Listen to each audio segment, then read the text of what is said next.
Hey everybody, happy Mother's Day. Yay! Happy Mother's Day, Mom. Yeah. It's been awesome. I got pancakes in bed and Poop on the side Dandelions. of poop talk. Every day is poop talk. This guy's 7, so Yeah. you're gonna hear some of that language. But check out who lost his front teeth. Did you lose your front teeth? Big smile. Okay, so this video is about autism or autistic, which is the right one to say, or is there a right one to say? You wanna go play your Breath of the Wild? Okay. Alright, so we lost Alistair. He's upstairs playing Breath of the Wild, but that was bound to happen. So yeah, should people say autistic or autism? We took a poll, we put it here on screen. I want to be very clear that this isn't like ironclad, you have to say one or the other. This was just a preference poll, so what people prefer. So take that for what it is. Please don't get offended if you think that, you know, you're on the losing side and there's a winning team or something like that. It's really not about that. It's just about finding where people are at in the autism community, like I said, what people prefer. So Connor, what do you prefer? Do you prefer when people say you have autism or you're autistic, or it doesn't matter either way? It doesn't really matter. Okay, what about you, Ian? Well, it can be up to you guys whether you can say autistic or autism. If you want to say autism, you can say that person has autism, for example. But if you want to say autistic, you can say that person is autistic, which is a shorter sentence. Do you think it means the same thing, or It does mean the same thing, yes. so you're not bothered if I say, Ian, you're autistic, or No, you have autism? It doesn't No. make a big difference. Okay. nothing but the words. Okay, so here's the... Thank you, guys. Here's the thing.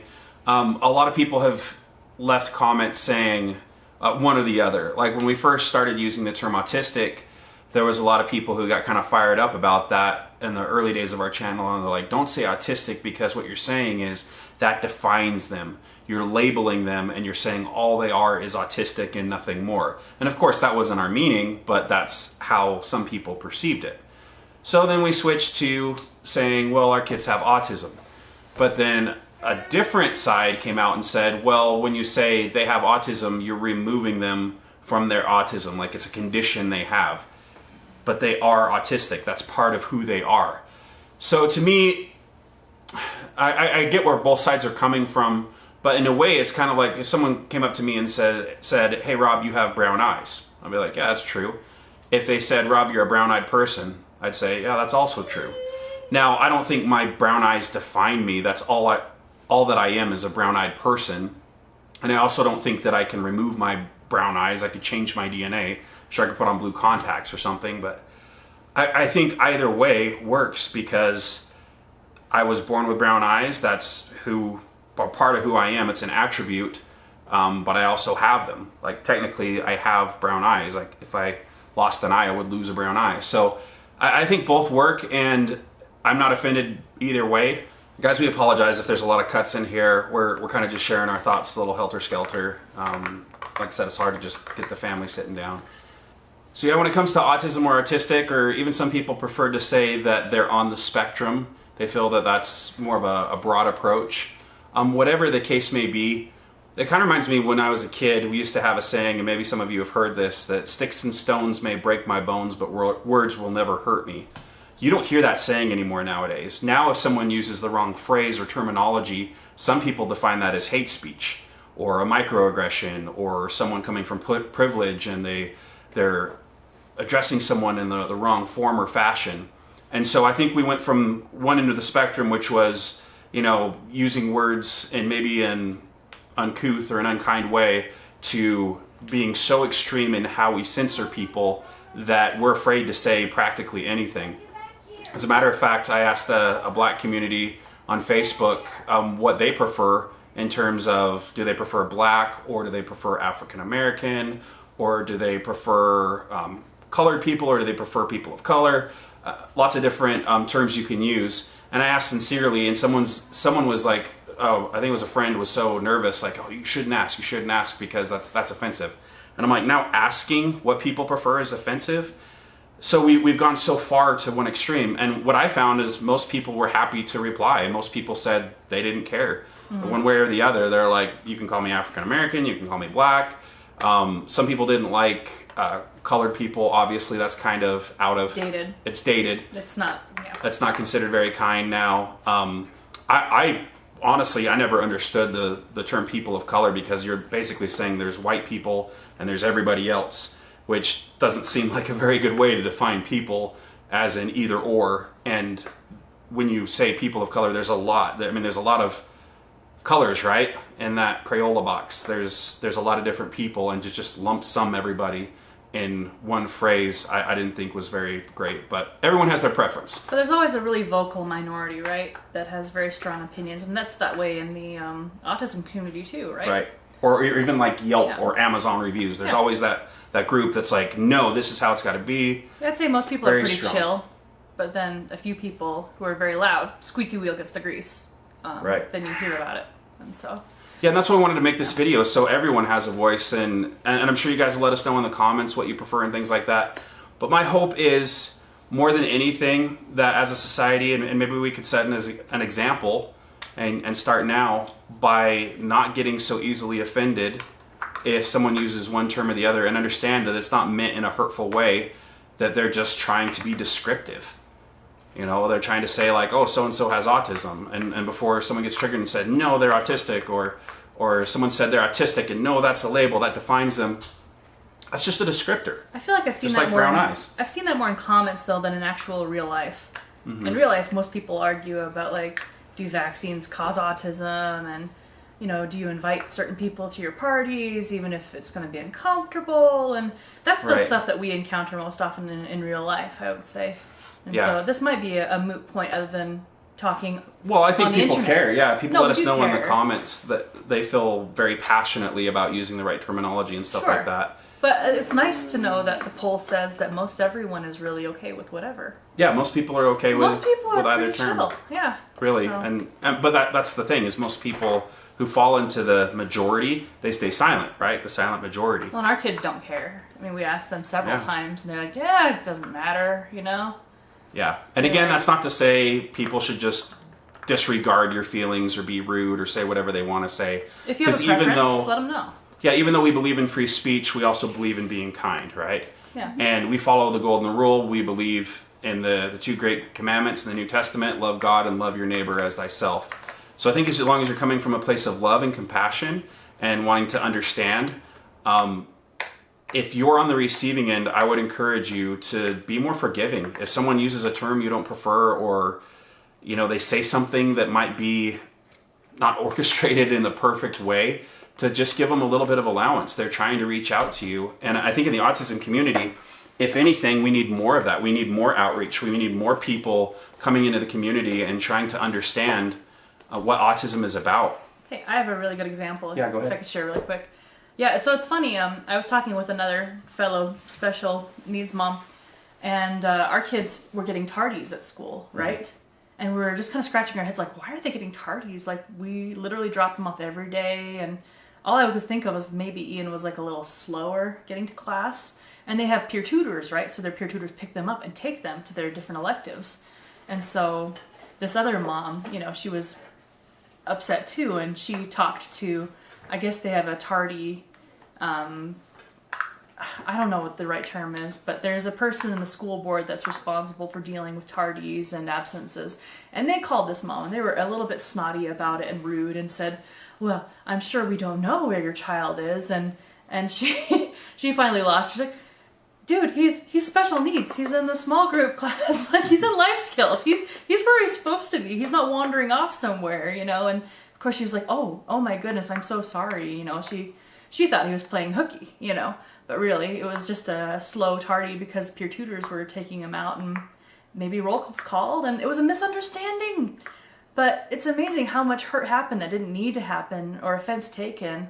And once the situation was explained, it cleared up right away. Right. So, Well, that's the thing. If we're more easygoing as a community, we're more forgiving, more understanding, And it sometimes- won't push people away so much. Because I Yeah. think a lot of people are already walking on eggshells when they're like, how do I talk to your kid? Or how do I address you as an autism caretaker? Mm-hmm. And they're petrified at even approaching someone. So if we reply back with, oh, how dare you use the wrong term, or how dare you do this, they're going to withdraw. And I think that's more hurtful to the community because it isolates us. It's it hard. keeps us at arm's length. Like, oh, we don't want to talk to them. They get too easily offended, you know. It's hard too because, you know, as parents, a lot of the time we're really stressed out. We don't even realize how Right. on edge we are until, and this is like another great, you know, quote. We've been using a lot of quotes like walking on eggshells and stuff. Break the straw that breaks the camel's back, right? Like that was the straw, you know, that pushed my friend over the edge, and he was like, the tardies, you know what I mean? And so I understand that might be a big ask to, you know, be the bigger person and extend that compassion. It It's is, a good- but I think it's a long-term gain versus a It's short-term a good practice loss. for everyone to be more patient and kind. And Yeah. sometimes it's hard though because we do feel like I'm in the right, you're in the wrong, and that's just the way it is. And Right. you know, like who are you to, you know, talk back to me who has a special needs kid and I need all this help and I don't get the help, and it's very stressful. Yeah. But yeah. Well, that does and help. just as a general rule of thumb, that we're in a very, very hypersensitive, easily offended society. And I'm not saying, again, that people should go around being rude. But think of it this way. If someone is easily offended, to me that says they're easily manipulated. Meaning, if someone else is controlling your emotions, if you're letting someone live in your head, you know, rent-free, basically. And so someone could come in and just say a word, and it will just set you off, or whomever. Set the It house will- on fire. It will upset that person greatly. Then are they grounded? Do they have a very strong sense of well-being and who they are? Or can someone just set them off? Because if they can set someone off very easily, to me, they're easily manipulated. Well, he's a good example of being a Zen rock, but I'm a little more of a storm, so take that advice and do with it what you will. Yeah, and I know It's I'm easier. different than a lot of people Yeah. because a lot of people are like, no, that person was offensive. And fair enough.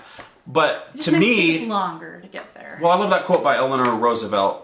She said, no one can make you feel inferior without your consent. Yeah.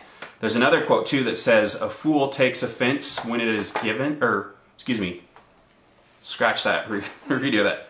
A fool takes offense when none is given. A greater fool takes offense when it is given. Basically meaning, if someone didn't mean it, then you're a fool to get offended by it. But even if someone did mean it, you're a greater fool because you took the bait. They came at you with something offensive. They wanted to offend you, and you took the bait. You let them manipulate you. So we're just saying it's probably a good idea not to go around with our feelings on our sleeves. And I get we're stressed out, we're tired, especially as autism caretakers, autism families, people with autism, where sometimes we are at our wits' end. But I really think it would help the community more in the long run if we showed more compassion and understanding and forgiveness and forbearance, especially with petty things like did they use the right term or whatever. Or they didn't invite me to this birthday party for my kid, and I'm super sour about it years later. Yeah. It's hard. But anyway, guys, what do you think? I feel like they've been kind of really quiet Yeah, any other about thoughts? what we've been talking about here. When someone tries to offend me, I don't think I'm really offended. I think I'm just like. So You just kind of ignore it or yeah, rise above it. I just ignore it. Yeah, and that's a good thing. That's a good thing to do because if someone comes at you, it's kind of like jujitsu, right? Yeah. Kind of step out of the way, let them fall. Well, Ian has periods with his friends now where he has to, you know, learn about these things too, right? Yeah. Anyways, when people call me names, I actually when mean people call me names, I actually don't get really that offended. But stern voices and pain gets me offended. Sure. Yeah, everyone has their weak spot, right? Something that sets them off. Do your friends Yeah. stick up for you when people call you know, names? No, but one of my friends, she says, Ian, you're okay when I look down or grumpy. That's nice, and so she That's supports nice. you that way. Mm-hmm. That's great, yeah. Yeah, so we've kind of been rambling, but if you get No, anything it's out all of this... about being offended, choosing not to be offended, which is kind of the gist of the whole survey as it was, right? Right. Yeah. And maybe some of you are offended that we are asking people to not get offended. I mean, right? I'm offended that you asked me to think about being offended. I'm just confused at this point. Yeah, We have fun. No matter what you get out of this, we hope you understand that we mean the best. We truly do. And a lot of people who see our videos are like, why didn't you say this? Why didn't you do things differently? I feel like sometimes they don't even watch the videos, but... Well, yeah, sometimes people just click on the video and comment. We really are trying to do our best, and we're really trying to help the autism community, and we really do believe that being forgiving when it comes to terminology is probably the best practice in the long run.